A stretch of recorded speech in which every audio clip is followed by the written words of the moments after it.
Shalom, it is a privilege to be with you today, my online friends. Shalom, sangat senang bisa bersama dengan saudara-saudari sekalian di online ini. Today's topic is a moment of destiny. Topik pada hari ini adalah suatu saat akan takdir. In recent news, Di dalam berita belakangan ini, there is a young man by the name of Mario who is 20 years old.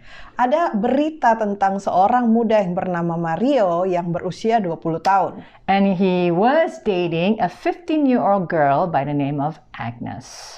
Dan dia berpacaran dengan seorang gadis muda yang berumur 15 tahun bernama Agnes. I've been following this story because this is a very tragic story actually. Saya mengikuti berita ini karena sebetulnya berita ini sangat tragis. Agnes for some reason met up with her ex-boyfriend. Jadi si Agnes ini untuk entah alasannya kenapa bertemu dengan mantan pacarnya. Well, whatever happened between them, it was not good. Dan apa yang terjadi di antara mereka tidak berlangsung dengan baik. And she reported this to her boyfriend Mario. Dan kemudian dia melaporkan hal ini kepada pacarnya yang sekarang yaitu Mario. And Mario got angry by what she shared. Dan Mario kemudian menjadi marah atas apa yang dia dengarnya. And then they both of them made a decision to meet up with her ex-boyfriend by the name of David. Dan kemudian mereka mengambil suatu keputusan untuk bertemu langsung dengan mantan pacar dari Agnes yaitu David. And this meeting did not go well either, Dan pertemuan ini juga tidak berlangsung dengan baik. which ended up David, the ex-boyfriend, in the hospital in a coma for a month. Malah pertemuan ini berujung David menjadi harus menderita koma selama 1 bulan lamanya. And David is only 17 years old. Dan David ini juga baru berusia 17 tahun. We would think the story would end there, but it continued. Kita berpikir bahwa kisah ini akan berhenti sampai di sini, tetapi rupanya masih berlanjut. So when this happened, the netizens got angry hearing this news. Dan ketika hal ini terjadi, beritanya tersebar, para netizen kemudian menjadi marah oleh karena berita seperti ini. And one of the things that Mario did in his Instagram that he displayed his father's wealth. Dan salah satu dari apa yang dilakukan oleh Mario di Instagram adalah dia memamerkan kekayaan ayahnya. And so now what he did now affected his father. Jadi apa yang dia lakukan ini berdampak pada ayahnya. And his father works for the Department of Finance for the country. Ternyata ayahnya bekerja di Kementerian Keuangan negara kita. And because of Mario's inadvisable action, his father was fired. Dan karena tindakan dari Mario ini, akhirnya ayahnya pun dipecat. So not only Mario's father is now no longer working, but he's also been jailed for the wealth he has accumulated. Tapi kita lihat bahwa kenyataannya bukan hanya dipecat, tetapi ayah Mario juga sedang dituduh untuk mempertanggungjawabkan kekayaan yang dimilikinya. So not only Mario is in prison for David, his father is in prison for the ill-gotten gains that has been accused of him. Sehingga mereka berdua, bukan hanya Mario yang dipenjara karena perbuatannya terhadap David, tapi ayahnya juga dipenjara oleh karena tuduhan korupsi. What happened to Agnes? Apa yang terjadi dengan Agnes? Well, she posted in Instagram that she was disappointed with herself. Dia kemudian membuat suatu posting di Instagram bahwa dia merasa kecewa terhadap dirinya sendiri. But if you also continue reading, her repentance is just quite not very sincere in my opinion. Dan kalau saudara mungkin baca statusnya ini, menurut saya secara pribadi, pertobatannya ini atau penyesalannya ini sebetulnya tidak tulus hati. Reason why I said that is because the word she uses, she said that she wants things to go back as they were before. Alasan saya mengatakan hal ini karena dia mengatakan bahwa dia ingin supaya keadaan bisa seperti dulu lagi. Right now she's currently indicted for 4 years in prison for what she has done in this case. Pada saat ini dia sedang didakwa divonis 4 tahun penjara atas apa yang dia lakukan dalam kasus ini. 15 years old with the threat of being jailed for 4 years. Bayangkan saja anak gadis umur 15 tahun sedang menghadapi dakwaan untuk dipenjara selama 4 tahun. One moment in time can determine our destiny. Saudara, satu saat di dalam kehidupan kita bisa menentukan seperti apa nasib kita. In Agnes' case, if she is finally indicted and is found guilty, this will be in her record for life. Perhatikan seperti kasus Agnes ini, ya, perbuatannya mungkin pertemuan yang tidak lama itu, tetapi menentukan kalau seandainya dia nanti akan dimasuk dalam penjara, maka ini akan mencoreng nama baiknya seumur hidup. One moment of destiny. Hanya satu saat yang menentukan takdir kita. This story has a lesson for us all. Kisah ini sebetulnya memiliki sebuah pelajaran yang berharga bagi kita semua. Words have power on the minds and hearts of mankind if we allow the words to do so. Perkataan-perkataan kita memiliki kuasa terhadap pikiran dan hati kita sebagai manusia jika kita mengizinkan kata-kata itu mempengaruhi kita. I'd like us to turn to the Bible to see how powerful words are. Saya ingin kita membuka Alkitab kita untuk melihat betapa berkuasanya perkataan itu. I'd like to ask requests as we are studying the Bible. Saya mau minta permohonan sebelum kita belajar Alkitab ini. As you're listening online, please pray. Sementara saudara mendengarkan ini secara online, berdoalah di dalam hati. Ask for the presence of the Holy Spirit to take control of the mind and heart. Mintalah kuasa dari Roh Kudus untuk mengendalikan pikiran dan hati saudara. I hope you can do this for us, brothers and sisters. Saya berharap saudara berkenan untuk melakukannya buat kita semua. Let's open to the Word of God. Mari kita buka Alkitab kita. Let's turn to the book of Luke. Mari kita buka Alkitab kita dari kitab Lukas. Let's read chapter 7. Kita baca dari pasal 7, verses 1 to 9. Ayat 1 sampai 9. Let's start with verse 1. Mari kita mulai dari ayat 1. Setelah Yesus selesai berbicara di depan orang banyak, masuklah ia ke Kapernaum. Di situ ada seorang perwira yang mempunyai seorang hamba yang sangat dihargainya. Hamba itu sedang sakit keras dan hampir mati. Ketika perwira itu mendengar tentang Yesus, ia menyuruh beberapa orang tua-tua Yahudi kepadanya untuk meminta supaya ia datang dan menyembuhkan hambanya. Mereka datang kepada Yesus dan dengan sangat mereka meminta pertolongannya, katanya, "Ia layak engkau tolong. Sebab ia mengasihi bangsa kita dan dialah yang menanggung pembangunan rumah ibadat kami." Lalu Yesus pergi bersama-sama dengan mereka. Ketika ia tidak jauh lagi dari rumah perwira itu menyuruh sahabat-sahabatnya untuk mengatakan kepadanya, "Tuan, janganlah bersusah-susah, sebab aku tidak layak menerima Tuan di dalam rumahku. Sebab itu aku juga menganggap diriku tidak layak untuk datang kepadamu. Tetapi katakan saja sepatah kata, maka hambaku itu akan sembuh. Sebab aku sendiri seorang bawahan, dan di bawahku ada pula prajurit. Jika aku berkata kepada salah seorang prajurit itu pergi, maka ia pergi. Dan kepada seorang lagi datang, maka ia datang. Ataupun kepada hambaku, kerjakanlah ini, maka ia akan mengerjakannya." Setelah Yesus mendengar perkataan itu, ia heran akan dia. Dan sambil berpaling kepada orang banyak yang mengikuti dia, ia berkata, "Aku berkata, iman sebesar ini tidak pernah aku jumpai sekalipun di antara orang Israel." I like us to practice our skills of observation. Mari kita mempraktekkan keterampilan pengamatan kita. Let's look the details that we may have missed in Luke 7. Mari kita lihat beberapa rincian yang mungkin kita tidak perhatikan dari Lukas pasal 7. The main character outside of Jesus is the centurion.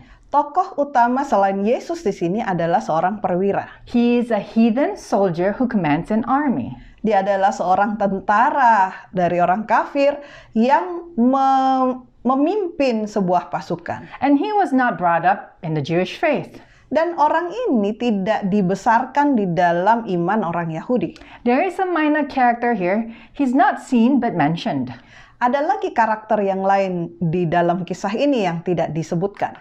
He is minor. He is mentioned but not seen. Dia disebutkan tetapi kita tidak lihat. He is a slave who is bought and given no wages. Adalah seorang hamba yang ditawan dan tidak diberikan upah. Many Romans would treat servants and slaves as though they're just things to be used and discarded. Banyak orang Roma yang akan memperlakukan hamba-hamba mereka seperti mereka itu hanya benda mati dan tidak dihargai.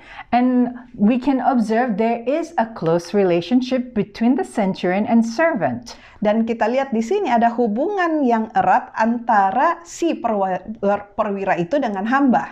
In Luke 7 verse 2, it is mentioned that the servant was dear unto the centurion. Di dalam Lukas 7 ayat 2 disebutkan bahwa hambanya ini dikasihi oleh perwira itu. And we see that the centurion asked the Jewish elders to approach Jesus on his behalf. Dan kita juga lihat bahwa perwira ini meminta tua-tua orang Yahudi untuk mendekati Yesus mewakili dia. And when the elders approached Jesus, they told Jesus that the centurion was worthy to be helped. Dan ketika tua-tua orang Yahudi ini datang mendekati Yesus, mereka memberitahukan kepada Yesus bahwa si perwira ini memang layak untuk ditolong. Why? Mengapa? It's found in Luke chapter 7 verse 5. Ayat 5 tadi dikatakan bahwa dia layak untuk ditolong karena dia dekat dengan orang Yahudi dan dia membantu orang-orang Yahudi membangun rumah ibadat mereka. See, it's very interesting that we have to deem someone worthy because of what they did. Perhatikan di sini bahwa terlalu sering kita menganggap bahwa seseorang itu berharga karena apa yang mereka lakukan. Because if we look at Jesus, he died for us not because we are worthy. Padahal kalau kita lihat dari Yesus, Yesus mati buat kita bukan karena kita memang layak untuk diselamatkan. Now, I want us to look this story from another angle. Saya mau kita lihat kisah ini dari sisi yang lain. Let's turn to the book of Matthew. Mari kita lihat kisah ini diceritakan dalam kitab Matius. In chapter 8. Di Matius pasal 8. And the story starts as verse 5 and continues for the next few verses. Dan kisah tentang ini dimulai dari Matius 8 ayat 5 dan kemudian berlanjut beberapa ayat setelahnya. Let's read together. Mari kita baca bersama-sama. Ketika Yesus masuk ke Kapernaum, datanglah seorang perwira mendapatkan dia dan memohon kepadanya. Tuan, hambaku terbaring di rumah karena sakit lumpuh dan ia sangat menderita. Yesus berkata kepadanya, aku akan datang menyembuhkannya. Tetapi jawab perwira itu kepadanya, Tuan, aku tidak layak menerima Tuan di rumahku.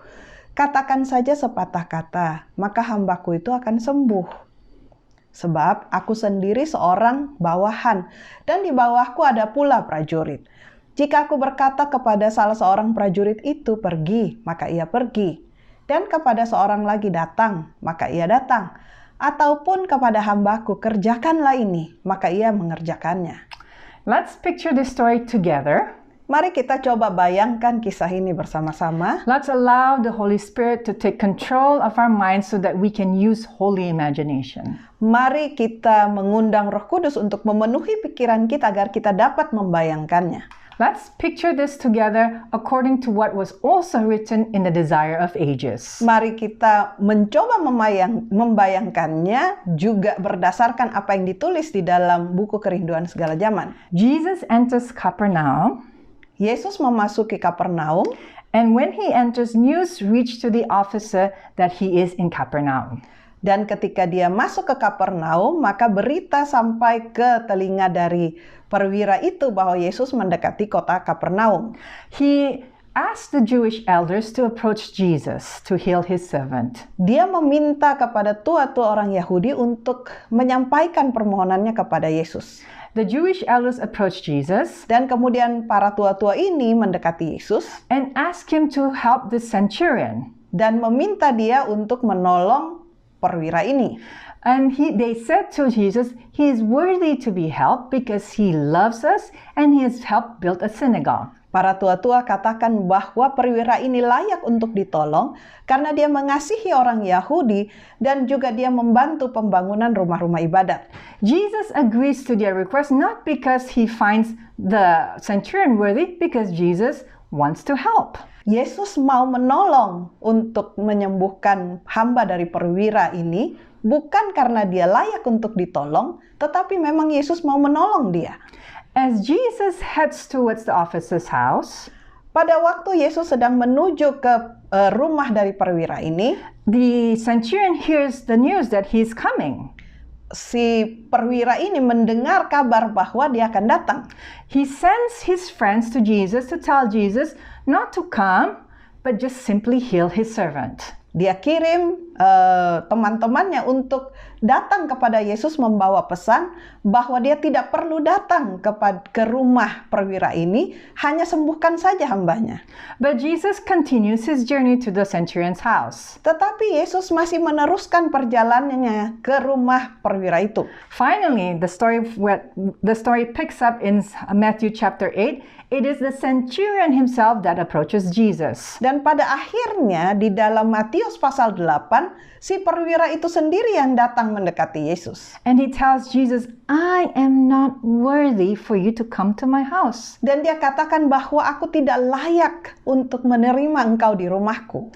Speak the word only and I know my servant will be healed. Ucapkan saja sepatah perkataanmu saja, maka hambaku akan sembuh. And he explains why he believes that there is power in the words of Jesus. Dan dia menjelaskan mengapa dia sangat percaya bahwa ada kuasa dalam perkataan Yesus. And Jesus in amazement said, I have not found such great a faith in all of Israel.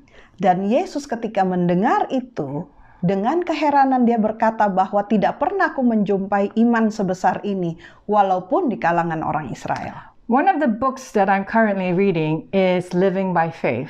Salah satu buku yang saat ini saya sedang baca adalah buku yang berjudul Hidup oleh Iman. The writer A.T. Jones writes what is spoken about in this story.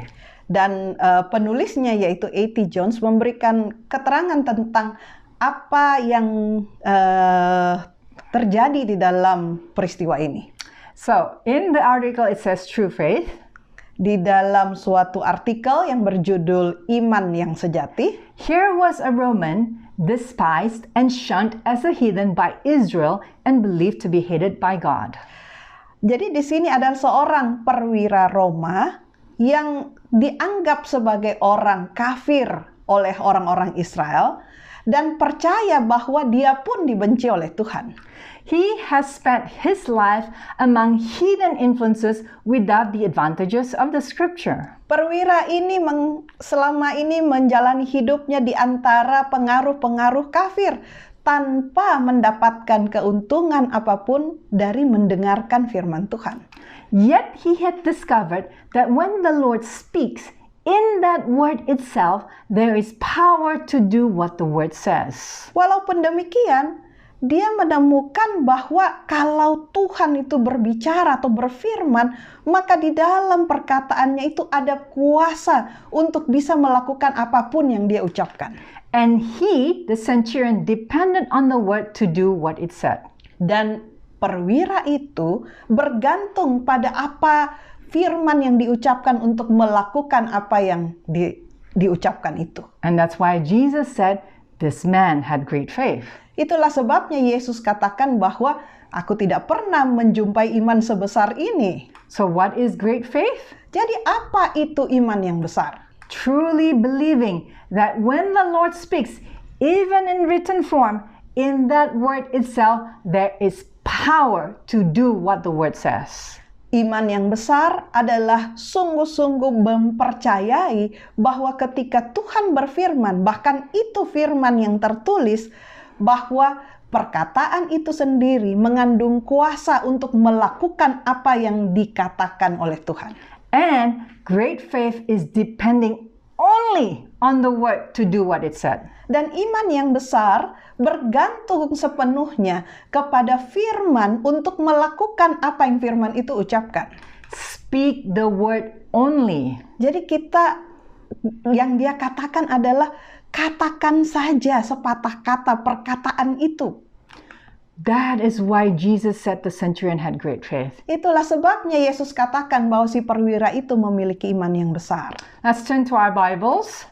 Mari kita kembali ke Alkitab kita. Let's look what faith is defined in Hebrews 11 verse 1. Mari kita lihat definisi dari iman di dalam Ibrani pasal 11. Faith is the substance of things hoped for, the evidence of things not seen. Iman adalah dasar dari segala sesuatu yang kita harapkan dan bukti dari segala sesuatu yang tidak kita lihat. In Hebrews 11:1, di dalam Ibrani 11 ayat 1, the centurion fulfilled what it means according to this verse. Si perwira itu memenuhi kriteria apa artinya memiliki iman. First, he hoped in the benevolence of Jesus to heal his servant.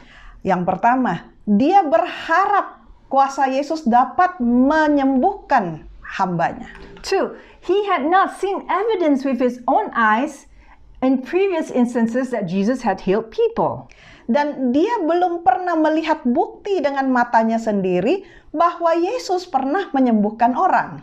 He believed that when Jesus spoke, there was power in his words. Dia hanya percaya bahwa kalau Yesus sudah berkata-kata, sudah berfirman, maka ada kuasa dalam perkataannya. And he depended on Jesus' words only. Dan dia bergantung hanya kepada apa yang Yesus katakan saja. The centurion simply believed in the power of Jesus' words and depended on those words alone for the healing of his servant. Si perwira hanya percaya kepada kuasa yang ada pada perkataan Yesus dan bergantung pada perkataan itu saja untuk mendapatkan kesembuhan buat hambanya. Brothers, there is power in this written word. Saudaraku, ada kuasa di dalam firman Tuhan yang ditulis ini. I'd like to share with you a testimony how God's words had power over me. Saya mau bagikan kesaksian saya secara pribadi tentang bagaimana firman Tuhan mempengaruhi hidup saya. In February 15th, 2006, my father died. Pada tanggal 15 Februari 2006, ayah saya meninggal dunia. The grief and anger consumed me to the point that I told God I did not want to go to church. Kedukaan, kesedihan, dan juga kemarahan begitu besar di dalam hati saya, sehingga saya katakan kepada Tuhan, saya tidak mau lagi ke gereja. I knew that if I stepped into church, God desired for me to let go of the anger. Saya tahu bahwa kalau saya pergi masuk gereja, ikut ibadah, maka Tuhan menginginkan saya untuk melepaskan kemarahan saya. I was not ready. Saya belum siap. So, I told God, I'm not going to be hypocrite, God. Go to church, smile, and act everything is all right. Dan saya katakan kepada Tuhan, Tuhan, saya nggak mau munafik, Tuhan. Saya nggak mau pergi ke gereja dan kemudian tersenyum dan bertingkah seperti tidak ada apa-apa yang terjadi. No, although I didn't go out anywhere, I just stayed home and watched TV. I was being a bad witness to the people around me. Dan ketika saya tidak pergi ke gereja, saya hanya tinggal di rumah, saya nonton TV dan saya menjadi saksi yang tidak baik bagi orang-orang yang ada di sekitar saya. But God is good. Tetapi Tuhan itu sungguh baik. Because I had a very good friend who saw what was happening to me. Karena saya memiliki seorang teman yang melihat apa yang terjadi kepada saya. And she asked me, Irene, why don't you go to church? Dan dia tanya kepada saya, kenapa kamu nggak pergi ke gereja? I told her, I really don't want to be a hypocrite. Dan saya katakan kepada dia, saya tidak mau jadi orang munafik. She did not agree with my decision. Dia tidak setuju dengan pilihan saya itu. But she made a decision to pray for me. Tetapi dia mengambil satu keputusan untuk mendoakan saya. Now during this time, my church had had just changed a pastor, so there was a young pastor that came from Manado. Pada waktu itu kebetulan gereja saya sedang ada pergantian pendeta dan ada pendeta baru, seorang yang masih muda yang datang dari Manado. He visited my home twice, Dia mengunjungi rumah saya 2 kali. but I refused to see him. Saya menolak untuk bertemu dengan dia. It was my mother who received him. Hanya mama saya yang bertemu dengan dia. And the reason why I didn't want to meet him, because I didn't want him to start asking why I'm not going to church, asking for all the things I was not ready to answer. Alasan mengapa saya tidak mau bertemu dengan dia, karena saya tidak mau ditanyain kenapa tidak ke gereja dan saya harus menjelaskan, saya tidak mau. And so my friend and the young pastor made a commitment to pray for me. Jadi teman saya dan pendeta itu membuat suatu komitmen untuk mendoakan saya. A little side lesson here, brothers and sisters. Ada satu pelajaran yang kita bisa dapatkan di sini, saudara-saudari. I'm glad they prayed for me. Saya bersyukur mereka berdoa buat saya. Brothers and sisters, we can hurt people by not praying for them. Kita dapat menyakiti orang lain dengan tidak mendoakan mereka. Peter the apostle was in jail. Rasul Petrus ketika berada di dalam penjara, The church prayed for him. jemaat-jemaat waktu itu berdoa buat dia. They fasted for him. Mereka berpuasa untuk dia. They begged God to release him. Mereka meminta agar Tuhan melepaskan dia. And God performed a miracle that Peter was released from prison. Dan Tuhan melakukan perbuatan ajaib dengan melepaskan dia dari penjara. But when Paul the apostle was in jail, Dan ketika Rasul Paulus berada di dalam penjara, the church did not pray for him. gereja tidak berdoa untuk dia. And God permitted him to stay in jail. Dan Tuhan mengizinkan dia untuk tetap berada di dalam penjara. Brothers and sisters, you and I can hurt people when we don't pray for them. Saudara-saudari sekalian, kita dapat menyakiti orang lain ketika kita tidak mendoakan mereka. To continue my testimony. Melanjutkan kesaksian saya, So even though I wasn't going to church, the young pastor and my friend continued praying for me. jadi walaupun saya tidak pergi ke gereja, tetapi teman saya dan kemudian pendeta terus mendoakan saya. God used my emotional attachment as a friend to my friend to draw me back to him. Dan Tuhan menggunakan kedekatan saya secara emosional dengan teman saya untuk menarik saya kembali. My friend one day called me up and says, Irene, I'm planning to do a week of prayer. Suatu hari teman saya menelpon saya dan katakan bahwa, Irene, saya berencana untuk mengadakan sebuah pekan doa. And I said to her, I haven't been to church. What do you want me to do? Dan saya katakan kepada dia, saya sudah lama tidak ke gereja. Kamu maunya saya bantu apa? Oh, just be part of the planning committee and be the treasurer. Dan kemudian teman saya katakan, oh pokoknya ikut saja dalam panitianya dan kemudian bantu saya jadi bendahara. You don't have to be in church to receive money or to give out money.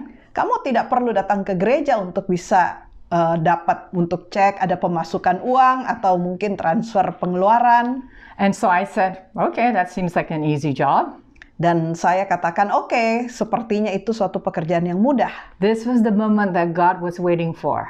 Dan inilah saat di mana Tuhan sudah tunggu-tunggu. Now my friend got busy with her work that I felt sorry for her that she was so busy. Dan teman saya ini pada waktu itu sangat sibuk dan saya merasa kasihan kepada dia karena dia sudah sangat sibuk. So I decided to take more responsibilities. Dan saya memutuskan untuk mengambil lebih banyak tanggung jawab dalam panitia itu. Eventually, in all the planning, I ended up going back to church to listen to this week of prayer. Sehingga pada waktu saya ikut terlibat aktif dalam perencanaannya, sehingga waktu pekan doa itu berlangsung, saya akhirnya datang kembali ke gereja dan mendengarkan semua pembahasannya. And so this youth pastor, I'm not sure it was the first night or second night, basically spoke about Revelation. Dan pendeta waktu itu, saya lupa entah itu malam pertama atau malam kedua, dia berbicara tentang kitab Wahyu. And then the words that stuck to my mind was found in Revelation chapter 3. Dan kemudian firman yang betul-betul nyangkut di dalam pikiran saya malam itu adalah di dalam Wahyu pasal 3. Verses 15 and 16. Ayat 15 sampai 16. I know thy works, that thou art neither cold nor hot. I would thou wert cold or hot. So then, because thou art lukewarm and neither cold nor hot, I will spew thee out of my mouth. Aku tahu segala pekerjaanmu. Engkau tidak dingin dan tidak panas. Alangkah baiknya jika engkau dingin atau panas. Jadi karena engkau suam-suam kuku dan tidak dingin atau panas, aku akan memuntahkan engkau dari mulutku. It was like a slap to my face. Itu seperti sebuah tamparan buat saya. Brothers and sisters, the state of cold and the state of hot is not a comfortable state. Saudara-saudari, keadaan dingin atau keadaan panas itu bukanlah keadaan yang menyenangkan. It is not a comfort zone.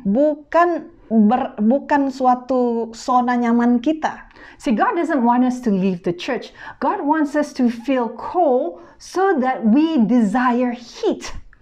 Jadi Tuhan bukannya minta kita supaya keluar dari gereja, tapi Tuhan minta kita supaya kalau kita sudah merasa dingin, maka kita akan cari panas. Because brothers and sisters, when we feel cold, our body desires heat. Karena saudara-saudara, ketika kita merasa dingin, maka kita mencari panas. And so when those words were spoken, jadi ketika perkataan itu diucapkan, I realized I tried to be cold, but it did not work. Bahwa saya berusaha untuk menjadi dingin dalam iman, tetapi itu tidak berhasil. And God asked me, are you done? Are you done being cold? Dan Tuhan seperti bertanya kepada saya, apakah sudah cukup kamu berada dalam keadaan dingin? And I knew it was time to surrender. Dan saya tahu sudah saatnya bagi saya untuk berserah. A moment of destiny for me. Itu adalah suatu saat akan takdir. Jesus' words written by John, the beloved disciple, written 2,000 years ago, changed my life and destiny at that moment. Perkataan Yesus yang ditulis oleh Rasul Yohanes sekitar 2000 tahun yang lalu mengubah hidup saya, mengubah takdir saya pada saat itu. The written word had power over me that time. Firman Tuhan yang tertulis di dalam Alkitab memiliki kuasa atas hidup saya pada saat itu. I am where I am today because of Revelation 3:15 verse 16. Saya berada dan berdiri pada saat ini oleh karena apa yang ditulis oleh perkataan itu di dalam Wahyu 3 ayat 15 sampai 16. It became the turning point in my life. Itu menjadi titik balik dalam kehidupan saya. Again, this is by A.T. Jones, E.J. Waggoner, Present Salvation, The Present Truth. Dan saya mau lanjutkan dari buku yang tadi, kali ini yang menulis adalah E.J. Waggoner dengan judulnya topiknya adalah tentang keselamatan masa kini. The text which brings you to the Savior is the text which ever needed to keep you there where the Savior is. Jadi yang dia katakan adalah teks atau kata-kata yang membawa engkau kepada juru selamat juga adalah perkataan yang engkau butuhkan untuk tetap berada di mana ada Roh Kudus. In Revelation 12:11 it is written, Wahyu 12 ayat 11 berkata, and they overcame him by the blood of the Lamb and by the word of their testimony, and they loved not their lives unto death. Dan mereka mengalahkan dia oleh darah anak domba dan oleh perkataan kesaksian mereka. Karena mereka tidak mengasihi nyawa mereka sampai ke dalam maut. I think the Indonesian translation isn't quite right. So I'll try to explain what word of their testimony means. Mungkin terjemahan di dalam Alkitab bahasa Indonesia tidak sepenuhnya tepat oleh perkataan kesaksian mereka. Jadi saya coba untuk jelaskan apa maksudnya ini. See, in Revelation 12:11, it's talking about a people who will be in heaven with God. Jadi dalam Wahyu 12 ayat 11 ini sedang membicarakan tentang sekelompok umat yang akan berada di dalam kerajaan sorga bersama Tuhan. And why they are with him for 3 reasons. Dan alasan mengapa mereka ada di situ itu karena ada 3 alasan. They overcame Satan by the blood of the Lamb, which is Jesus. Yang pertama, mereka telah mengalahkan setan dengan darah anak domba, yaitu Yesus. Now, and by the word of your testimony simply means allowing God's words to become our testimony. Dan ketika disebutkan perkataan kesaksian mereka, itu artinya bahwa mengizinkan Tuhan, perkataan Tuhan, firman Tuhan itu menjadi juga sebagai perkataan kesaksian hidup kita. Have you and I permitted God's word to become a testimony to us? Pertanyaannya adalah apakah kita sudah mengizinkan firman Tuhan itu menjadi suatu kesaksian hidup kita? So, to overcome Satan, 1, by the blood of Jesus. Jadi untuk mengalahkan setan, nomor 1, kita menggunakan darah anak domba itu, yaitu Yesus. 2, that God's word is a living testimony to us. Yang kedua, firman Tuhan, perkataan Tuhan itu menjadi suatu kesaksian yang hidup dalam hidup kita sendiri. And 3, we love not the world. Yang ketiga adalah ketika kita tidak mencintai dunia. E.J. Wagner continues in the article Present Salvation. Dan E.J. Wagner ini kemudian melanjutkan di dalam topik artikel tentang keselamatan masa kini. You do not have to deal with a dead word which was spoken so long ago that there is no more force in it. Kita tidak perlu terus berpegang pada perkataan yang mati, yang diucapkan sudah lama dan tidak ada kuasa di dalamnya. But with a word which has the same life as though it were just spoken.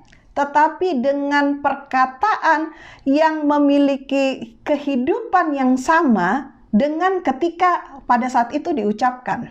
Indeed, it is a benefit to you only when you receive it as spoken directly and personally to you. Sesungguhnya akan perkataan atau firman Tuhan itu akan membawa manfaat bagi kita hanya ketika kita menerima perkataan atau firman itu seolah-olah itu diucapkan langsung dan secara pribadi kepada kita.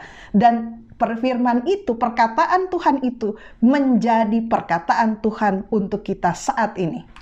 We permit words of men and women to influence our thoughts and our feelings. Kita sering kali mengizinkan perkataan yang diucapkan orang lain, pria dan wanita, mempengaruhi cara kita berpikir, mempengaruhi cara kita merasakan. And those words affect our destiny. Dan rupanya kata-kata itulah yang mempengaruhi nasib atau takdir kita. Look at Mario.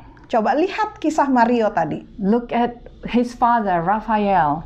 Coba lihat ayah dari Mario, yaitu Raphael. And even look at Agnes with what she herself spoke. Dan perhatikan juga bagaimana kisah dari Agnes, apa yang dia katakan. Revelation 3:15, when it was spoken, I felt that God spoke to me.